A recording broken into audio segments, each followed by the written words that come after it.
Hola y bienvenidos nuevamente a un episodio de Metodología de la Investigación. En esta ocasión quiero que conversemos sobre la descripción del problema, algunas pistas puntuales sobre cómo pueden redactarla para que les quede muy bien estructurada. Les recuerdo pues que yo soy Carolina García, ya están aquí en mi canal, por supuesto lo saben, y entonces empecemos. Esta descripción del problema estamos hablando de qué, de cuál es el tema de estudio, cuál es el objeto o sujeto que vamos a estudiar. Por lo general empezamos de lo más general a lo más particular, entonces es muy común que siempre empecemos, por ejemplo, con estadísticas del nivel internacional sobre cómo se presenta esta temática.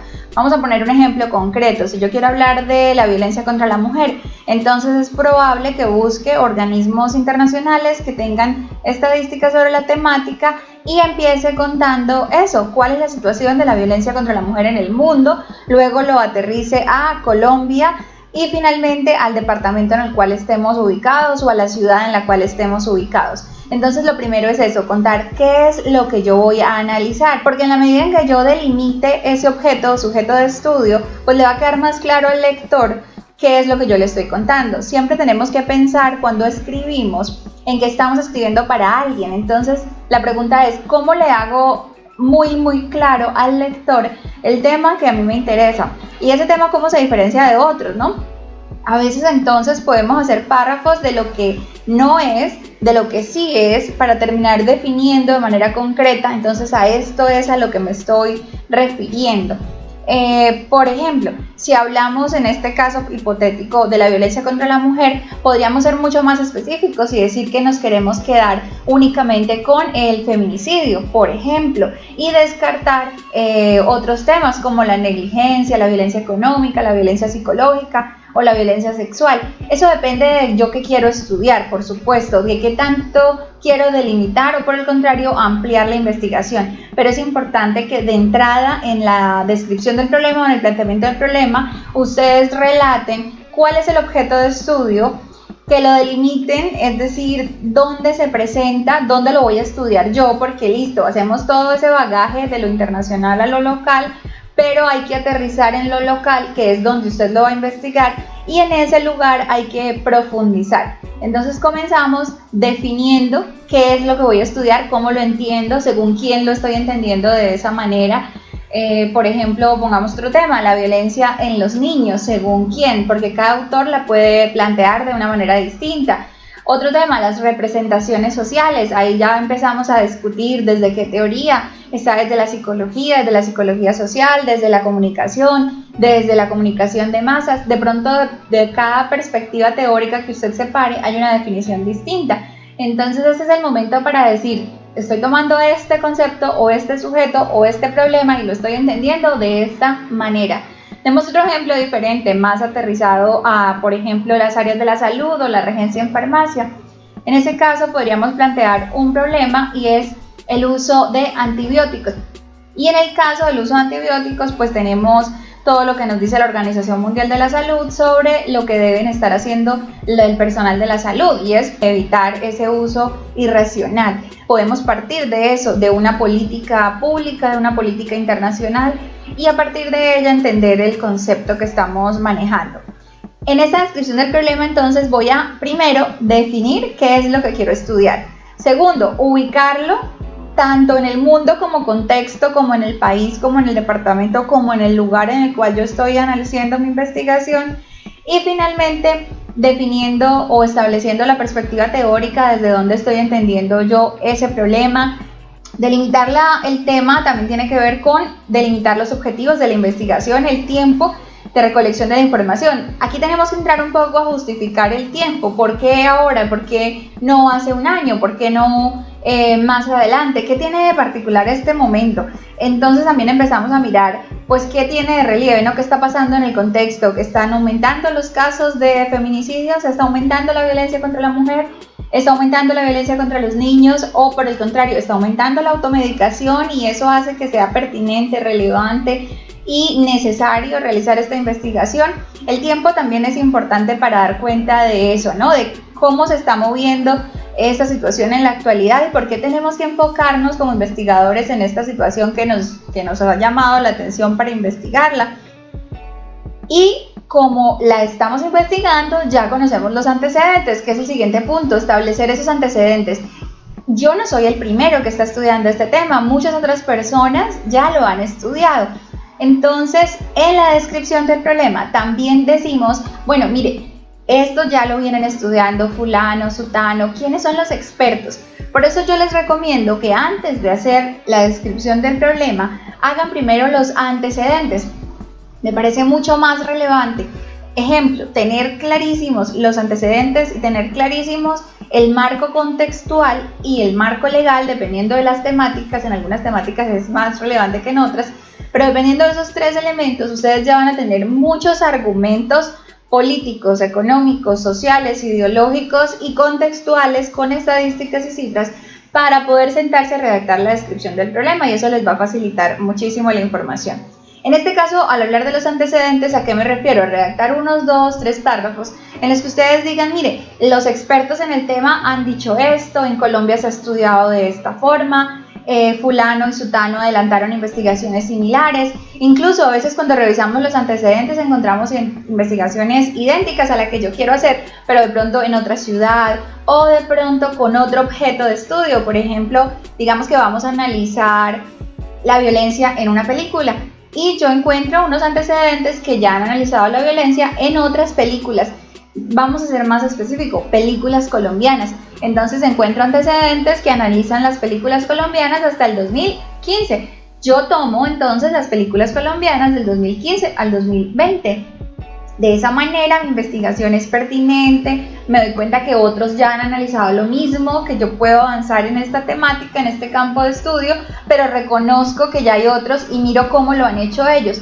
Entonces aquí hablo de realizar unos 2 o 3 párrafos donde usted me diga qué han hecho los demás, desde el punto de vista de temas similares, metodologías similares, marcos teóricos similares, porque eso será un aporte gigantesco para su propia investigación y además evidencia que usted conoce el área de estudios y sabe qué de nuevo, de diferente, de original tiene su investigación, y eso será lo que finalmente la haga pertinente. Aquí en la descripción del problema lo contamos como que, mire, se ha hecho esto.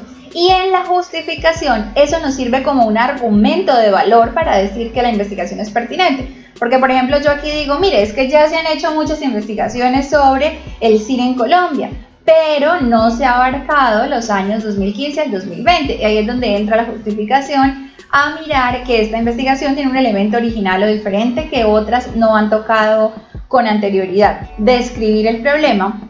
Se trata de describir cuál es la situación actual de este problema en el mundo, en el país, en la región, y a través de cifras, datos, argumentos de valor. Algunos temas no tienen estadísticas. Ejemplo, si yo hablo del uso de antibióticos, seguramente sí existen estadísticas sobre el número de antibióticos que se venden en el país, o estadísticas de esto, cómo genera otras enfermedades ya dadas por la Organización Mundial de la Salud.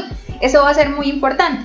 Pero si yo les hablo a ustedes de la representación de violencia en la televisión, pues más que una estadística, sería más relevante, por ejemplo, evidencias como ejemplos. Y ahí es donde entramos a mirar qué es argumentar. Argumentar no es solamente dar estadísticas, también puede ser ejemplificar.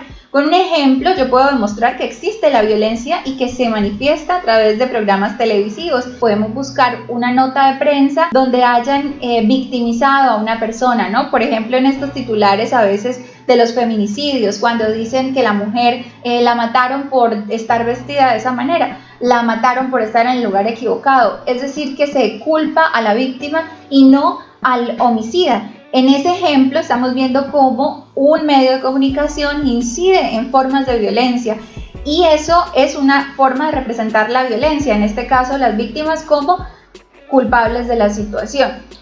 Y ahí no tenemos una estadística, no podemos decir qué porcentaje de los medios de comunicación hacen eso, pero la estadística no es tan relevante en este ejemplo. ¿Qué es lo importante? La evidencia de que sucede, porque con que suceda una sola vez en un medio de televisión, en un medio de comunicación, en una red social, donde va a tener miles y millones de impactos y de usuarios y de consumidores, tiene una relevancia. No pensemos los argumentos solo en términos de estadísticas, pensemos argumentos como definiciones de expertos, como obviamente estadísticas, cifras de organizaciones o de entidades confiables, y también de situaciones particulares que podrían ser tomadas para ejemplificar una situación o para mostrar una relación de causa y efecto, y eso también es una manera de argumentar. Entonces estamos expresando qué es lo que yo deseo averiguar con este tema, pero demostrando que tenemos un bagaje, que conocemos el contexto, que conocemos el tema, que conocemos cómo se viene investigando y también que sabemos qué es lo que queremos lograr y eso que queremos lograr, qué tiene de nuevo, de original, de diferente. Aquí hay algunas recomendaciones desde el punto de vista de la estrategia argumentativa, porque muchos de mis estudiantes siempre me preguntan ¿cómo empiezo a escribir? Eso es lo que no saben. Entonces toca decir, primer párrafo, defina qué es, ¿cierto? Digamos que pueden existir muchas estrategias argumentativas. Esto es una sugerencia. Si usted tiene dificultades para escribir y no sabe por dónde arrancar, de pronto podría redactar algunos párrafos sueltos y en la medida en que tenga mayor comprensión del tema y de la estructura narrativa que quiere desarrollar, pues puede reorganizar las ideas. Pero si no tenemos ninguna idea y no sabemos cómo empezar a escribir el primer párrafo, entonces, primer párrafo, defina qué es lo que usted está estudiando, cuál es el problema, qué significa. Ejemplo, si usted quiere estudiar la adherencia al tratamiento en pacientes diabéticos, por ejemplo, si a usted le interesa trabajar con pacientes diabéticos, ¿qué es la diabetes? Primer párrafo, la diabetes es, según una fuente confiable, por supuesto. Ahora bien, yo les puse el tema, adherencia al tratamiento de la diabetes. Entonces tenemos dos temas que definir. Primer párrafo, ¿qué es la diabetes? Segundo párrafo, ¿qué es la adherencia al tratamiento? Nos referimos a que las personas sigan al pie de la letra, según las indicaciones, la forma de tomar o administrar esos medicamentos en las horas adecuadas, en fin, todo lo que implica un tratamiento médico. Entonces podemos empezar esos primeros 2 o 3 párrafos definiendo esas temáticas centrales. Aquí tenemos dos temáticas, adherencia y la enfermedad particular, ejemplo, diabetes. Después de que yo defina, ese es mi primer argumento, definir, según una fuente confiable. Luego de que yo defino, una estrategia argumentativa es clasificar. ¿A qué se refiere? A que muchos conceptos suelen ser muy complejos. Cuando los conceptos son tan amplios y tan complejos, a veces es necesario clasificarlos. O, por ejemplo, si yo les dijera a ustedes los colores, ya empezamos a clasificarlo en colores primarios y secundarios. Y ustedes pues ya saben cuáles son esos colores. Y ahí vamos viendo como si fuera un mapa conceptual, cómo empezamos de un concepto que es muy grande y abstracto, colores. Y luego ya empezamos a dividirlos, primarios, secundarios, y ya luego allí podemos empezar a hacer como una especie de mapita o arbolito en el cual nuestro concepto se nos va a ampliar y a ramificar muchísimo en la medida en que nosotros tengamos más conceptos o más definiciones. Y estas dos estrategias argumentativas van de la manito. Si usted define, luego clasifica, y si usted clasifica, tiene que volver a definir. Ejemplo, si usted me dice que su tema va a ser la diabetes, entonces primer párrafo, ¿qué es la diabetes? Segundo párrafo, ¿qué tipos de diabetes existen? Ahí estamos clasificando. Si usted me dice que existen 2 tipos de diabetes, el siguiente párrafo tendrá que ser definir la diabetes, el primer tipo y el segundo tipo. Entonces estamos haciendo un ejercicio de argumentación, definir, clasificar, volver a definir. Y tercer elemento, y aquí ya tendríamos unos 5 párrafos en nuestra descripción del problema, ejemplifique. Es decir, deme un ejemplo de ese tipo de diabetes. Entonces digamos diabetes mellitus. ¿Qué es la diabetes mellitus? Definir. Y luego deme un ejemplo de cómo se presenta o de cuándo se presenta. O, por ejemplo, si usted tiene un dato, dígame qué porcentaje de los diabéticos en Colombia presentan este tipo de diabetes. Esa sería una manera de clasificar. Vamos a dar otro ejemplo. Pensemos, por ejemplo, en la violencia. Hablemos, no sé, de la violencia con los niños en los hogares. Tenemos un concepto grande que es violencia.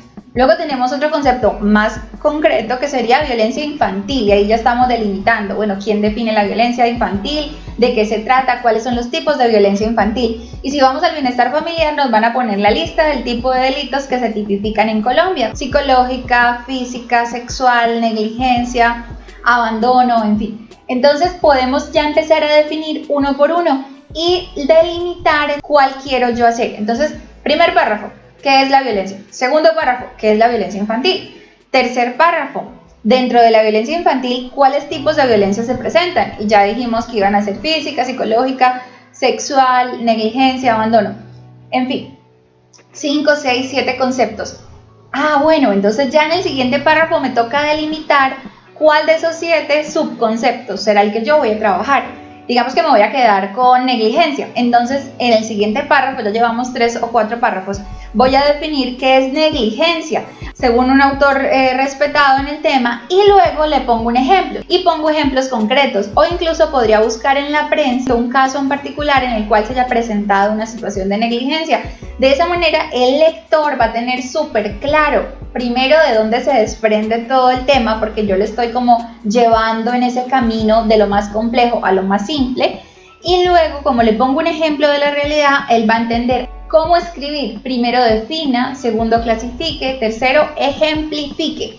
Ejemplifique con datos de la realidad, si puede, con estadísticas, si existen, si las hay, si el tema tiene ese tipo de datos. Si el tema no tiene ese tipo de datos, busque ejemplos concretos de la realidad en donde se pueda manifestar que ahí se presentó un problema y que ese es el problema que usted quiere manejar, para que sea mucho más claro para las personas pues comprender de qué se trata la investigación que usted quiere realizar. Sigamos argumentando. Otros elementos que utilizamos para argumentar es contextualizar, y en la descripción del problema vamos a contextualizar muchísimo. Por eso les decía que también podían arrancar por el contexto. ¿Qué pasa en el mundo con este problema? ¿Qué pasa en Colombia? ¿Qué pasa en mi departamento, en mi región, en mi ciudad frente a este problema? Entonces, esa sería otra manera en que podríamos arrancar nuestra descripción del problema. Primer párrafo, ¿qué pasa en el mundo? Estadísticas de la Organización Mundial de la Salud, de la Organización Panamericana de la Salud, estadísticas de América Latina. ¿Qué quiero hablar de economía? Listo. ¿Qué dice la CEPAL? ¿Qué dicen las entidades encargadas a nivel mundial de trabajar esta temática sobre el tema que usted está estudiando? Luego, ¿qué dicen a nivel de América Latina, de Colombia? ¿Qué pasa en su ciudad? ¿Hay entidades a cargo de ese tema? ¿Será que hay una Secretaría de Equidad y Género? ¿Será que hay un ICBF para el caso de la violencia infantil? ¿Será que hay un Instituto Departamental de Salud para el caso de la automedicación, para el caso del manejo de medicamentos y ventas y demás? Entonces tenemos que buscar esos informes de las entidades responsables para tomar datos de qué está pasando, y esa es una manera muy importante de argumentar y necesaria, porque además le da a usted suficiente conocimiento para saber cómo se está manejando la temática en el país, en el mundo, en la región, en Colombia. A partir del análisis de los antecedentes, a partir del análisis de los informes de todas las entidades involucradas, ¿cuál es el estado del arte en esta temática? ¿Qué se está haciendo? Y ahí podemos señalar cuáles son las tendencias teóricas, metodológicas y el tipo de población que estamos manejando. Por ejemplo, tendencias teóricas. No, mire, es que la mayoría trabaja con este autor. Por ejemplo, cuando yo trabajé el tema de la violencia con los niños, el principal autor en Colombia es Enrique Chaus, por ejemplo. Entonces uno puede redactar un párrafo contando eso, que en Colombia existen autores que han trabajado la temática de la mano del Ministerio de Educación, como fulano de tal. Tendencias metodológicas, por ejemplo, uno puede decir, no, la mayoría lo ha hecho de manera cuantitativa, mi investigación va a ser cualitativa, o por el contrario, todos lo han hecho de manera cuantitativa, entonces se retoma pues este camino metodológico porque ya existen unos instrumentos validados a nivel internacional y demás. O qué tipo de población va a manejar. Usted, por ejemplo, podría decir, no, mire, todos han trabajado con jóvenes, yo voy a trabajar con niños, o por el contrario, voy a trabajar con adultos, en fin. Conocer cómo lo vienen haciendo otros, al conocer los antecedentes, al conocer las estadísticas internacionales, le permite a usted definir mucho mejor en dónde es que usted se va a quedar, con qué población, con qué problema, con qué temática en particular, porque usted está conociendo, y aquí voy al siguiente punto, cuáles son los vacíos que existen en este campo de estudio, es decir, qué no se ha hecho. Después de que usted se leyó los antecedentes, después de que usted leyó todos los elementos contextuales, ¿qué es lo que falta por hacer? Ah, no, mire, es que en mi ciudad, en mi barrio, en mi negocio no se ha estudiado esta temática y es igualmente importante porque están pasando estas y estas situaciones. Eso nos lleva a que a partir de todo lo que usted ha aprendido pueda contarnos cuáles son los vacíos teóricos, metodológicos o la relevancia del tema que usted va a trabajar, qué es lo novedoso. ¿Es lo novedoso el tema? ¿Ese tema nadie lo ha manejado? ¿O lo novedoso, por el contrario, es la población? Usted va a trabajar una población que no se había trabajado con ese tema. ¿Qué es lo novedoso? ¿Cómo su investigación le va a aportar algo a ese campo de estudios, a esa teoría, a esa metodología o a esa población en particular que se verá beneficiada con estos resultados? Y allí es donde entonces empezamos a contextualizar en nuestra propia población o comunidad. Por eso les decía que sería muy bueno que primero hicieran el marco contextual, porque de esa manera ya conocerían el lugar a profundidad. Y es que en la descripción del problema hay que mencionar el lugar. No, mire que yo voy a trabajar en este barrio. Listo, ¿cómo se llama el barrio? ¿Cuál es la historia del barrio? ¿Cuántos años tiene de fundación ese barrio? ¿Cuántas personas habitan en ese barrio, en esa localidad, en ese lugar? ¿Qué me puede contar usted de esa comunidad en particular con la cual usted va a trabajar? O si es una empresa, por el contrario, con las empresas tenemos más elementos, sabemos cuándo las fundaron, sabemos cuál es su filosofía, cuáles son sus objetivos. Primero, describa el lugar, ahí tenemos otro párrafo. Voy a trabajar en la empresa tal o voy a trabajar en la comunidad tal, ¿cómo se llama? ¿Cuál es su historia? ¿Cuál es su contexto económico, político, social? Y ahí tenemos un párrafo. Siguiente párrafo, ¿cuál es el problema? ¿Qué está pasando allí? No, mire, es que se viene presentando esta temática. Por ejemplo, si vamos a hablar de farmacia, un problema que se está presentando en este momento. Las personas están consumiendo medicamentos de manera indiscriminada porque escuchan en los medios que sirven para tratar el COVID. ¿Cuál es el problema? Pues ese, cuéntelo, haga un párrafo en el que usted cuente que en el 2020 estamos viviendo una pandemia, que las personas se están automedicando. ¿Con cuáles medicamentos? Usted les puede mencionar con estos, aquellos. Digamos que ese contexto es algo que usted conoce y ahí ya no tiene estadísticas, ¿no? Porque es muy nuevo, es muy reciente, está pasando en este momento. Pero tiene su propia experiencia porque usted está en esa entidad, usted está en esa organización o usted está en esa comunidad y usted puede ver o ha tenido entrevistas informales con las personas de la comunidad que le han permitido identificar que ahí hay una problemática que merece ser estudiada. Entonces, esos párrafos finales de la descripción del problema serán del contexto específico donde usted está desarrollando la investigación. Insisto, primero, de manera general, a nivel social, económico, político, la historia del lugar específico en donde va a ser la investigación, llámese comunidad, empresa o un documento, porque a veces también estudiamos documentos. Ejemplo, que voy a analizar una novela. Listo, cuénteme cómo se llama la novela, quién es el autor, qué dicen de ese autor, qué dicen sobre ese autor y esa novela. Estas novelas tienen elementos de historia y de ficción, entonces hay que saber eso, cómo se escribió, con qué propósito, para uno poder analizar esa obra literaria. Por ejemplo, esta descripción del problema va a terminar describiendo de manera muy profunda cuál es el tema o problema, dónde ocurre, a quiénes afecta, datos sociodemográficos, estadísticos o datos cualitativos del problema. Como le cuento, si no tiene la estadística, de pronto habló con el gerente, habló con la secretaria, habló con el vendedor, habló con la señora de la tienda. Esas entrevistas informales, unas entrevistas más bien etnográficas, también nos dan pistas para entender cómo se vive en esa comunidad y qué problemática se está afrontando. Retomo, aterrizar el contexto, elegir una estrategia argumentativa, es decir, que usted empiece a escribir y sepa qué es lo que está escribiendo. Si usted no sabe qué es lo que está escribiendo, mi recomendación es que arranque con párrafos. Escriba un párrafo a la vez, como estos que le acabo de proponer. Un párrafo en el que defina, un párrafo en el que describa, un párrafo en el que clasifique, un párrafo en el que dé un ejemplo.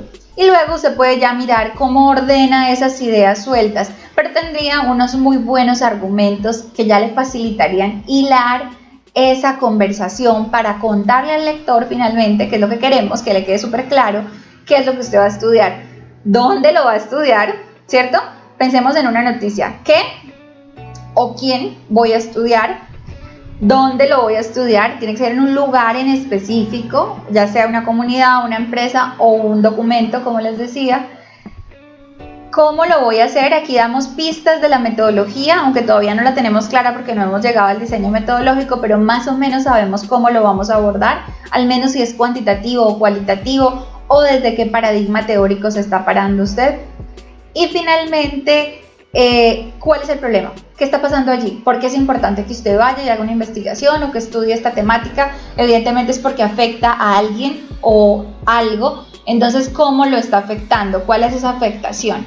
Porque eso nos da pistas para lo siguiente, que será redactar la justificación. Y allí ya tendremos entonces que hablar de que listo, si hay unos problemas, cómo investigación va a ayudar a resolver esos problemas y qué impacto social va a tener esa investigación, que es lo que vamos a conversar cuando lleguemos a la justificación del problema. Por acá entonces les dejo estas pistas sobre cómo escribir la descripción del problema. Están bienvenidos a dejarme comentarios, opiniones o ideas para futuros videos. Gracias por llegar hasta el final y nos vemos en una próxima edición de Metodología de la Investigación.